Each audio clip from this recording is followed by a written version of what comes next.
ॐ श्री गणेशाय नमः। श्रीरामरक्षास्तोत्र विनियोगः। अस्य श्रीरामरक्षास्तोत्रमन्त्रस्य बुधकौशिक ऋषिः श्रीसीतारामचन्द्रो देवता अनुष्टुप् छन्दः सीताशक्तिः श्रीमान् हनुमान कीलकं श्रीरामचंद्र प्रीत्यर्थे रामरक्षास्तोत्र पाठे विनियोगः। ध्यानम् ध्यायेदाजानुबाहुं धृतशरधनुसंबद्धपद्मासनस्थं पीतं वासोवसानं नवकमलदल स्पर्धिनेत्रं प्रसन्नम् वामाङ्कारूढ सीतामुखकमलमिललोचनं नीरदाभं नानालङ्कारदीप्तं दधदमुरुजटा मण्डलं रामचन्द्रं स्तोत्रम्। चरितं रघुनाथस्य शतकोटिप्रविस्तरम् एकैकमक्षरं पुंसां महापातकनाशनम् ध्यात्वा नीलोत्पलश्यामं रामं राजीवलोचनं जानकीलक्ष्मणोपेतं जटामुकुटमण्डितं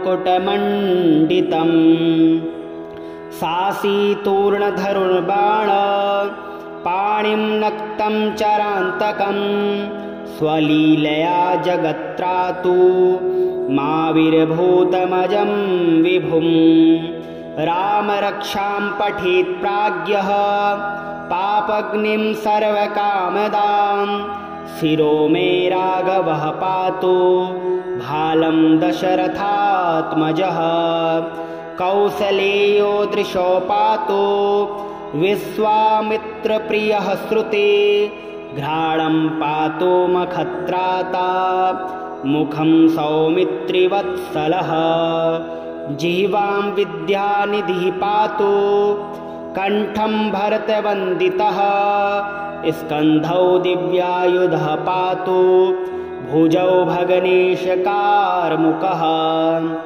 करौ सीतापतिः पातु हृदयं जामदग्नजित् मध्यं पातु खरध्वंसी नाभिं जाम्बवदाश्रयः सुग्रीवेशः कटी पातु सिक्थिनी हनुमत्प्रभुः उरुरघुत्तमः पातु रक्षः कुलविनाशकृत् जानुनी सेतुकृत् पातु जङ्घे दशमुखान्तकः पादौ विभीषणः श्रीदः पातु रामोऽखिलं वपुः एतां रामबलोपेतां रक्षां यः सुकृती पठेत् सचिरायुः सुखी पुत्री विजयी विनयी भवेत् पातालभूतलव्योमा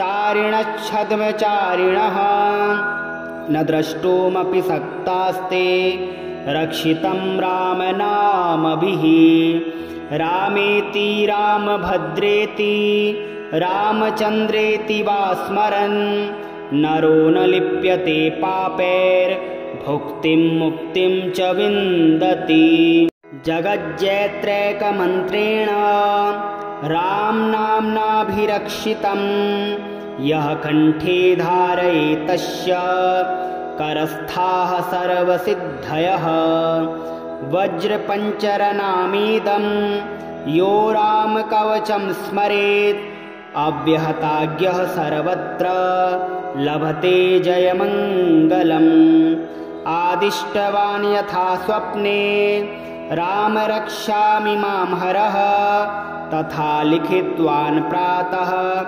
प्रबुद्धो बुधकौशिकः आरामः कल्पवृक्षाणां विरामः सकलापदाम् अभिरामस्त्रिलोकानां रामः श्रीमान् सनः प्रभुः तरुणौ रूपसम्पन्नौ सुकुमारौ महाबलौ पुण्डरीकविशालाक्षौ चीरकृष्णाजिनाम्बरौ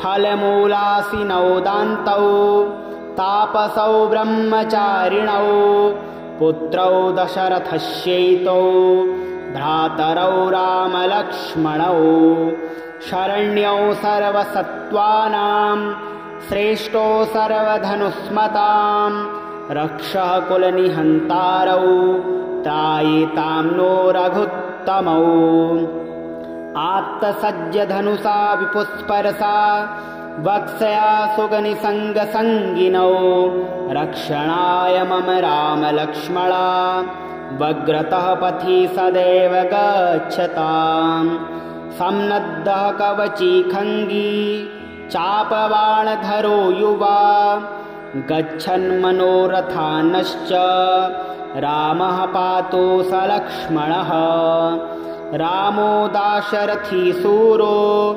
लक्ष्मणानुचरो बली काकुत्स्थः पुरुषः पूर्णः कौसलेयो रघुत्तमः वेदान्तवेद्यो यज्ञेशः पुराणपुरुषोत्तमः जानकीवल्लभः श्रीमान् प्रमेयपराक्रमः इत्येतानि जपन्नित्यं मद्भक्तः श्रद्धयान्वितः अश्वमेधाधिकं पुण्यं सम्प्राप्नोति न संशयः रामं दूर्वादलश्यामं पद्माक्षं पीतवाससं स्तुवन्ते नामभिर्दिव्यैर्न ते संसारिणो नराः रामं लक्ष्मणपूर्वजं रघुवरं सीतापतिं सुन्दरं काकोत्स्थं करुणार्णवं गुणनिधिं विप्रप्रियं धार्मिकं राजेन्द्रं सत्यसन्धं दशरथतनयं श्यामलं शान्तमूर्तिं वन्दे लोकाभिरामं रघुकुलतिलकं राघवं रावणारीं रामाय रामभद्राय रामचन्द्राय वेधसे रघुनाथाय नाथाय सीतायाः पतये नमः श्रीराम राम रघुनन्दन राम राम श्रीराम राम भरताग्रज राम राम श्रीराम राम रणकर्कश राम राम श्रीराम राम शरणं भव राम राम श्रीरामचन्द्रचरणौ मनसा स्मरामि श्रीरामचन्द्रचरणौ वचसा गृह्णामि श्रीरामचन्द्रचरणौ शिरसा नमामि श्रीरामचन्द्रचरणौ शरणं प्रपद्ये माता रामो मत्पिता रामचन्द्रः स्वामी रामो मत्सखा रामचन्द्रः सर्वस्वं मे रामचन्द्रो दयालुर्नान्यं जाने नैव जाने न जाने दक्षिणे लक्ष्मणो यस्य वामे च जनकात्मजा पुरतो मारुतिर्यस्य तं वन्दे रघुनन्दनं लोकाभिरामं रणरङ्गधीरं राजीवनेत्रं रघुवंशनाथं कारुण्यरूपं करुणाकरं तं श्रीरामचन्द्रं शरणं प्रपद्ये मनोजवं मारुततुल्यवेगं जितेन्द्रियं बुद्धिमतां वरिष्ठं वातात्मजं वानरयूथमुख्यं श्रीरामदूतं शरणं प्रपद्ये कूजन्तं राम रामेति मधुरं मधुराक्षरम् आरुह्य कविताशाखां वन्दे वाल्मीकिकोकिलम् आपदामपहर्तारं दातारं सर्वसम्पदां लोकाभिरामं श्रीरामं भूयो भूयो नमाम्यहम् भर्जनं भवबीजानामर्जनं सुखसम्पदां तर्जनं यमदूतानां राम रामेति गर्जनम् रामो राजमणिः सदा विजयते रामं रमेशं भजे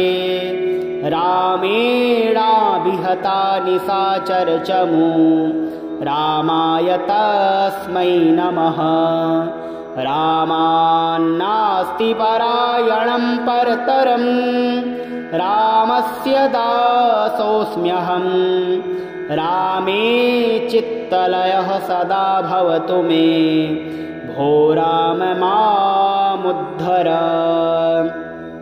राम रामेति रामेति रमे रामे मनोरमे सहस्रनाम तत्तुल्यं राम नाम वरानने इतं रघुनाथस्य शतकोटिप्रविस्तरम् एकैकमक्षरं पुंसां महापातकनाशनम् ध्यात्वा नीलोत्पलश्यामं रामं राजीवलोचनं जानकी लक्ष्मणोपेतं जटामुकुटमण्डितं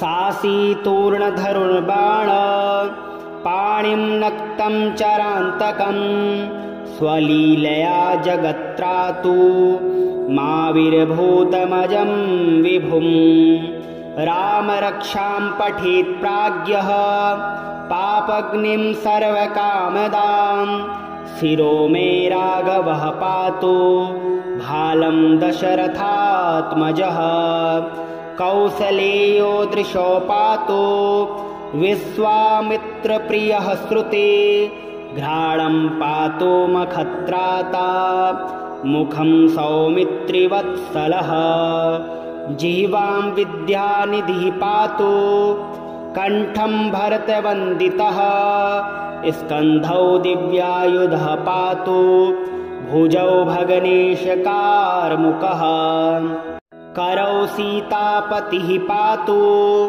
हृदयं जामदग्नजित् मध्यं पातु खरध्वंसी नाभिं जाम्बवदाश्रयः सुग्रीवेशः कटी पातु सिक्थिनी हनुमत्प्रभुः उरुरघुत्तमः पातु रक्षः कुलविनाशकृत् जानुनी सेतुकृत् पातु जङ्घे दशमुखान्तकः पादौ विभीषणः श्रीदः पातु रामोऽखिलं वपुः एतां रामबलोपेतां रक्षां यः सुकृती पठेत् सचिरायुः सुखी पुत्री विजयी विनयी भवेत् पातालभूतलव्योम चारिणच्छद्मचारिणः न द्रष्टुमपि शक्तास्ते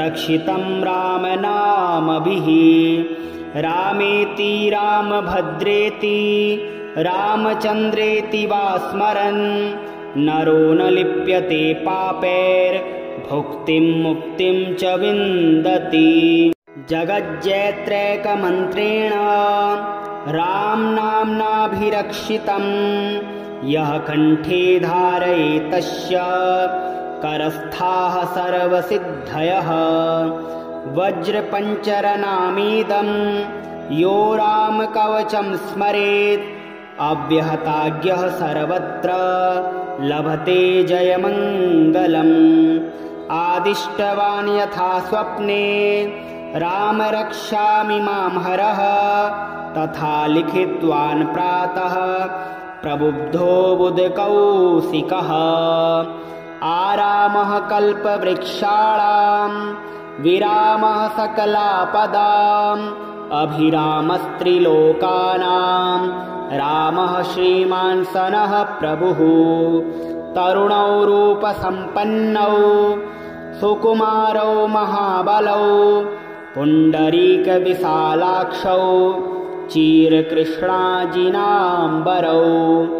फलमूलासिनौ दान्तौ तापसौ ब्रह्मचारिणौ पुत्रौ दशरथस्यैतौ भ्रातरौ रामलक्ष्मणौ शरण्यौ सर्वसत्त्वानां श्रेष्ठो सर्वधनुस्मतां रक्षः कुलनिहन्तारौ त्रायितां नो रघुत्तमौ आत्तसज्जधनुषा विपुस्परसा वक्ष्या सुगनिसङ्गसङ्गिनौ रक्षणाय मम रामलक्ष्मणा वग्रतः पथि सदैव गच्छताम् सम्नद्धः कवची खङ्गी चापबाणधरो युवा गच्छन्मनोरथानश्च रामः पातु स लक्ष्मणः रामो दाशरथी सूरो लक्ष्मणानुचरो बली काकुत्स्थः पुरुषा पूर्णः कौसलेयो रघुत्तमः वेदान्तवेद्यो यज्ञेशः पुराणपुरुषोत्तमः जानकीवल्लभः श्रीमान् प्रमेयपराक्रमः इत्येतानि जपन्नित्यं मद्भक्तः श्रद्धयान्वितः अश्वमेधाधिकं पुण्यं सम्प्राप्नोति न संशयः रामं दूर्वादलश्यामं पद्माक्षं पीतवाससं स्तुवन्ते नामभिर्दिव्यैर्न ते संसारिणो नराः रामं लक्ष्मणपूर्वजं रघुवरं सीतापतिं सुन्दरं काकोत्स्थं करुणार्णवं गुणनिधिं विप्रप्रियं धार्मिकं राजेन्द्रं सत्यसन्धं दशरथतनयं श्यामलं शान्तमूर्तिं वन्दे लोकाभिरामं रघुकुलतिलकं राघवं रावणारीम् रामाय रामभद्राय रामचन्द्राय वेधसे रघुनाथाय नाथाय सीतायाः पतये नमः श्रीराम राम रघुनन्दन राम राम श्रीराम राम भरताग्रज राम राम श्रीराम राम रणकर्कश राम राम श्रीराम राम शरणं भव राम राम श्रीरामचन्द्रचरणौ मनसा स्मरामि श्रीरामचन्द्रचरणौ वचसा गृह्णामि श्रीरामचन्द्रचरणौ शिरसा नमामि श्रीरामचन्द्रचरणौ शरणं प्रपद्ये माता रामो मत्पिता रामचन्द्रः स्वामी रामो मत्सखा रामचन्द्रः सर्वस्वं मे रामचन्द्रो दयालुर्नान्यं जाने नैव जाने न जाने दक्षिणे लक्ष्मणो यस्य वामे च जनकात्मजा पुरतो मारुतिर्यस्य तं वन्दे रघुनन्दनं लोकाभिरामं रणरङ्गधीरं राजीवनेत्रं रघुवंशनाथं कारुण्यरूपं करुणाकरं तं श्रीरामचन्द्रं शरणं प्रपद्ये मनोजवं मारुततुल्यवेगं जितेन्द्रियं बुद्धिमतां वरिष्ठं वातात्मजं वा नरयूथ मुख्यं श्रीरामदूतं शरणं प्रपद्ये। कूजन्तं राम रामेति मधुरं मधुराक्षरम् आरुह्य कविताशाखां वन्दे वाल्मीकिकोकिलम्।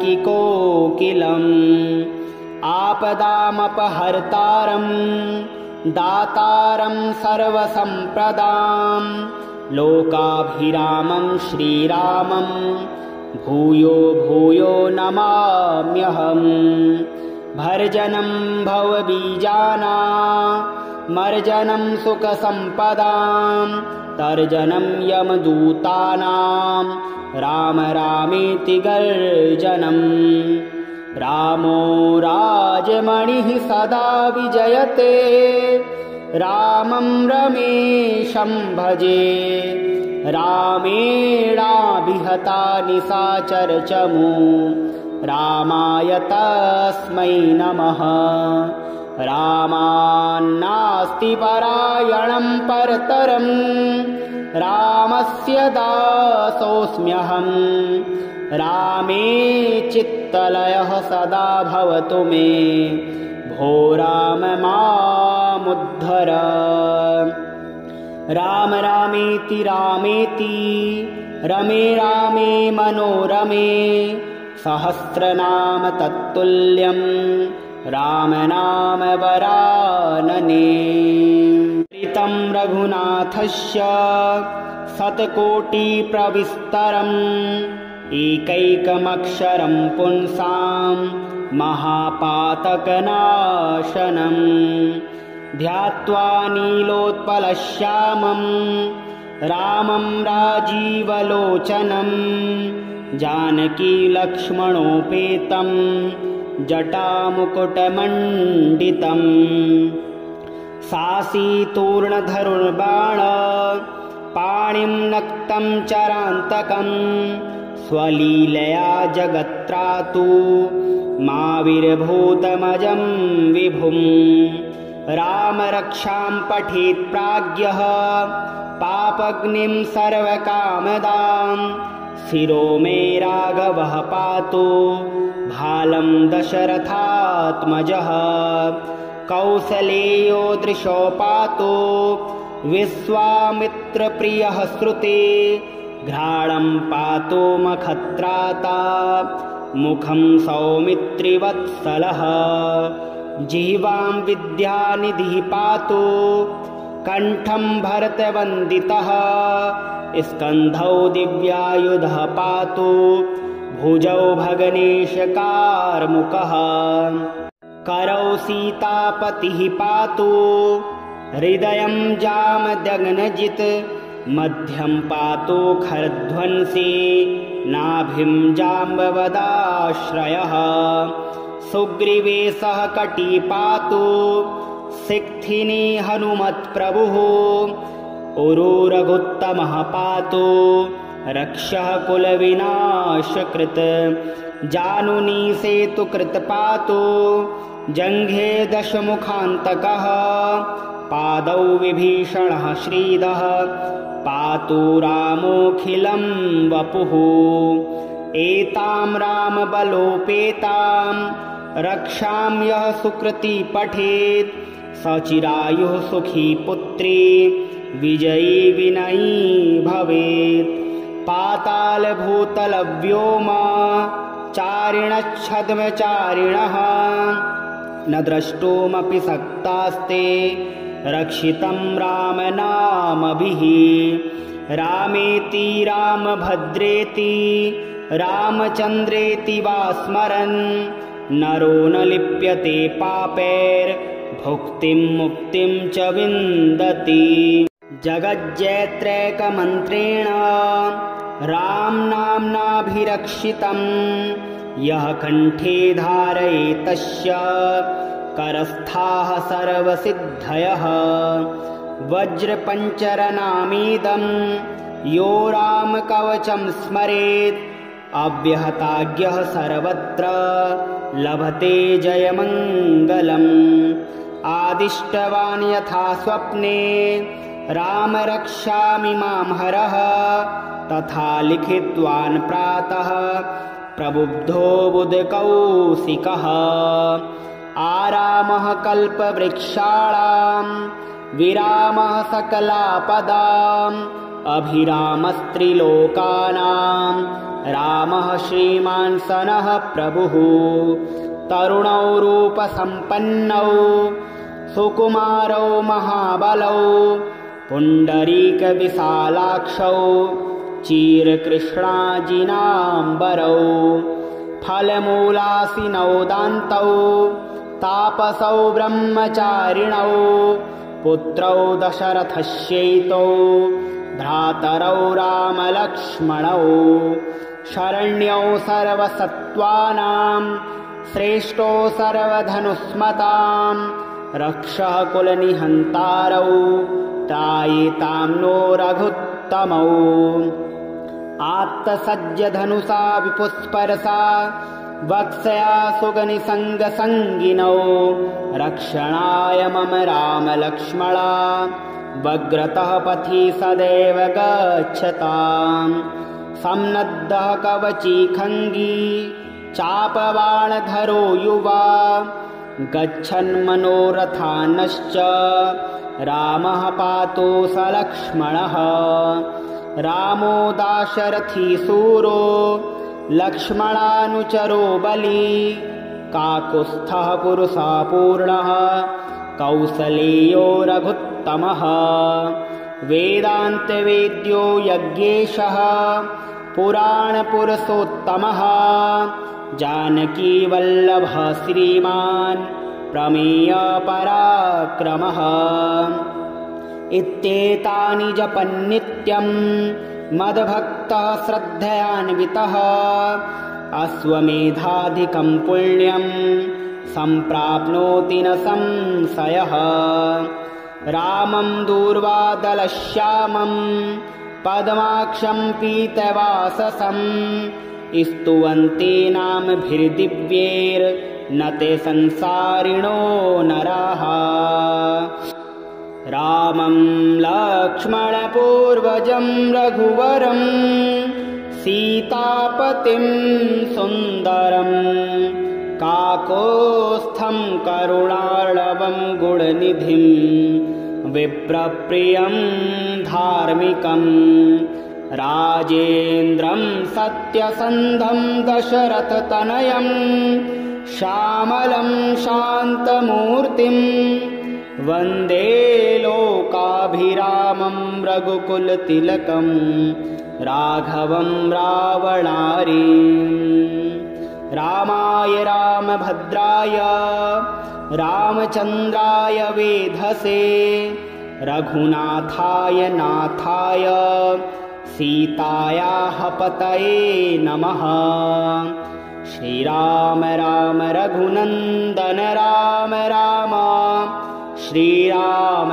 राम भरताग्रज राम राम श्रीराम राम रणकर्कश राम राम श्रीराम राम शरणं भव राम राम श्रीरामचन्द्रचरणौ मनसा स्मरामि श्रीरामचन्द्रचरणौ वचसा गृह्णामि श्रीरामचन्द्रचरणौ शिरसा नमामि श्रीरामचन्द्रचरणौ शरणं प्रपद्ये माता रामो मत्पिता रामचन्द्रः स्वामी रामो मत्सखा रामचन्द्रः सर्वस्वं मे रामचन्द्रो दयालुर्नान्यं जाने नैव जाने न जाने दक्षिणे लक्ष्मणो यस्य वामे च जनकात्मजा पुरतो मारुतिर्यस्य तं वन्दे रघुनन्दनम् लोकाभिरामं रणरङ्गधीरं राजीवनेत्रं रघुवंशनाथं कारुण्यरूपं करुणाकरं तं श्रीरामचन्द्रं शरणं प्रपद्ये मनोजवं मारुततुल्यवेगं जितेन्द्रियं बुद्धिमतां वरिष्ठं वातात्मजं वानरयूथमुख्यं श्रीरामदूतं शरणं प्रपद्ये कूजन्तं राम रामेति मधुरं मधुराक्षरम् आरुह्य कविताशाखां वन्दे वाल्मीकिकोकिलम् आपदामपहर्तारं दातारं सर्वसम्पदां लोकाभिरामं श्रीरामं भूयो भूयो नमाम्यहम् भर्जनं भवबीजानामर्जनं सुखसम्पदां तर्जनं यमदूतानां राम रामेति गर्जनम् रामो राजमणिः सदा विजयते रामं रमेशं भजे रामेणाभिहता निशाचरचमू रामाय तस्मै नमः रामान्नास्ति परायणं परतरं रामस्य दासोऽस्म्यहं रामे चित्तलयः सदा भवतु मे भो राम मामुद्धर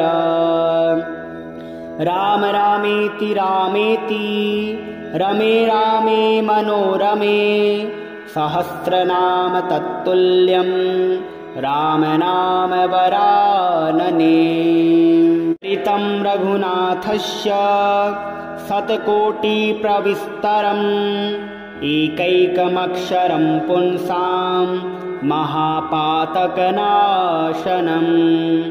ध्यात्वा नीलोत्पलश्यामं रामं राजीवलोचनं जानकी लक्ष्मणोपेतं जटामुकुटमण्डितं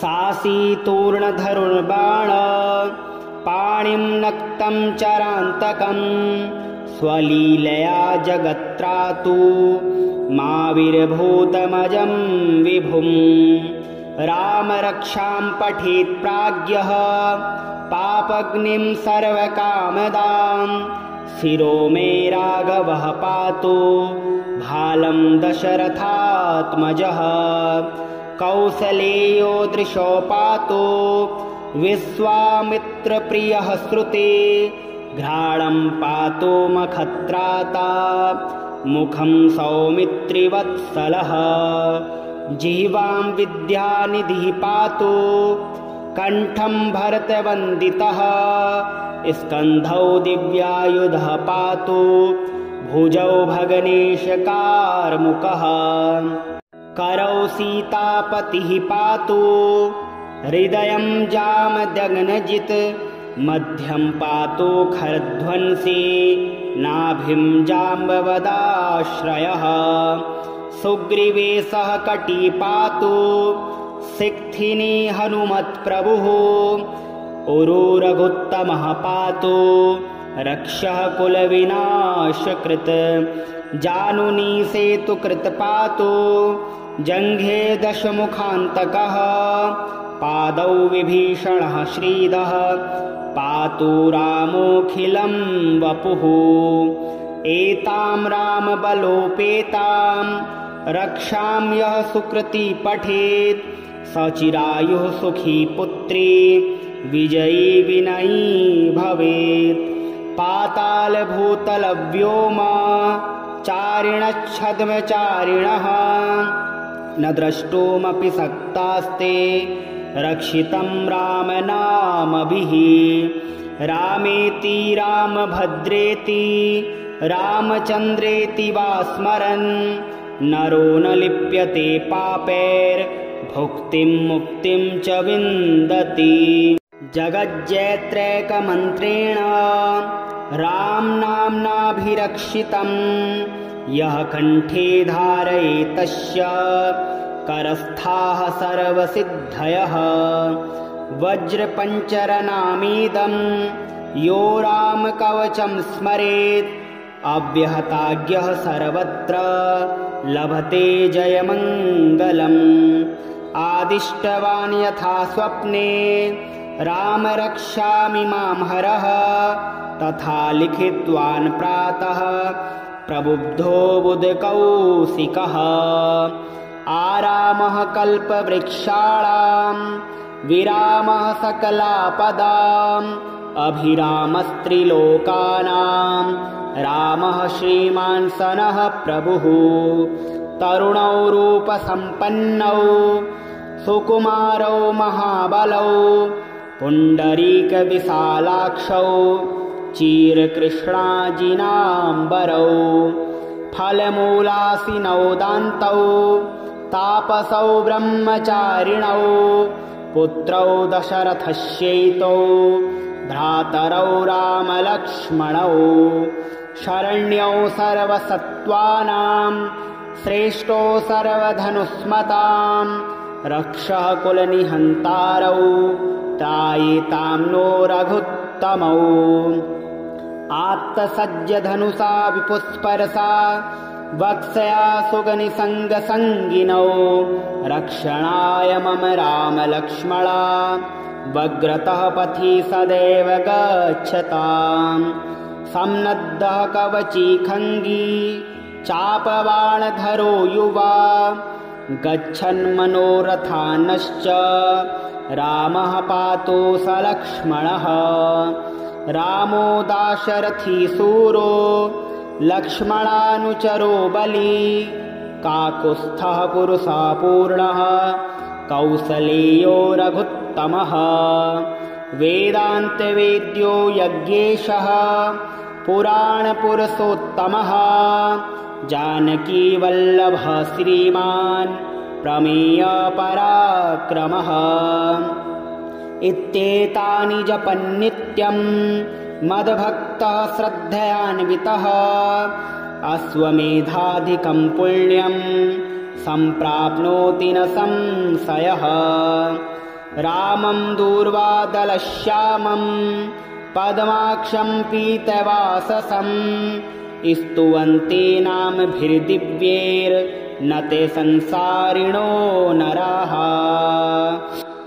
रामं लक्ष्मणपूर्वजं रघुवरं सीतापतिं सुन्दरं काकोत्स्थं करुणार्णवं गुणनिधिं विप्रप्रियं धार्मिकं राजेन्द्रं सत्यसन्धं दशरथतनयं श्यामलं शान्तमूर्तिं वन्दे लोकाभिरामं रघुकुलतिलकं राघवं रावणारिम्। रामाय रामभद्राय रामचन्द्राय वेधसे रघुनाथाय नाथाय सीतायाः पतये नमः। श्रीराम राम रघुनन्दन राम राम श्रीराम राम भरताग्रज राम राम श्रीराम राम रणकर्कश राम राम श्रीराम राम शरणं भव राम राम। श्रीरामचन्द्रचरणौ मनसा स्मरामि श्रीरामचन्द्रचरणौ वचसा गृह्णामि श्रीरामचन्द्रचरणौ शिरसा नमामि श्रीरामचन्द्रचरणौ शरणं प्रपद्ये।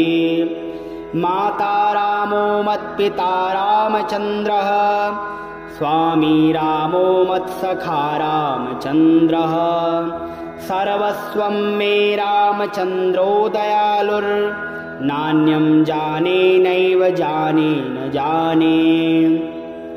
दक्षिणे लक्ष्मणो यस्य वामे च जनकात्मजा पुरतो मारुतिर्यस्य तं वन्दे रघुनन्दनं। लोकाभिरामं रणरङ्गधीरं राजीवनेत्रं रघुवंशनाथं कारुण्यरूपं करुणाकरं तं श्रीरामचन्द्रं शरणं प्रपद्ये। मनोजवं मारुततुल्यवेगं जितेन्द्रियं बुद्धिमतां वरिष्ठं वातात्मजं वानरयूथमुख्यं श्रीरामदूतं शरणं प्रपद्ये। कूजन्तं राम रामेति मधुरं मधुराक्षरम् आरुह्य कविताशाखां वन्दे वाल्मीकिकोकिलम्। आपदामपहर्तारं दातारं सर्वसम्पदां लोकाभिरामं श्रीरामं भूयो भूयो नमाम्यहम्। भर्जनं भवबीजानामर्जनं सुखसम्पदां तर्जनं यमदूतानां राम रामेति गर्जनम्। रामो राजमणिः सदा विजयते रामं रमेशं भजे। रामेणाभिहता निशाचरचमू रामाय तस्मै नमः। रामान्नास्ति परायणं परतरं रामस्य दासोऽस्म्यहम्। रामे चित्तलयः सदा भवतु मे भो राम मामुद्धर। राम रामेति रामेति रमे रामे मनोरमे सहस्रनाम तत्तुल्यं राम नाम वरानने।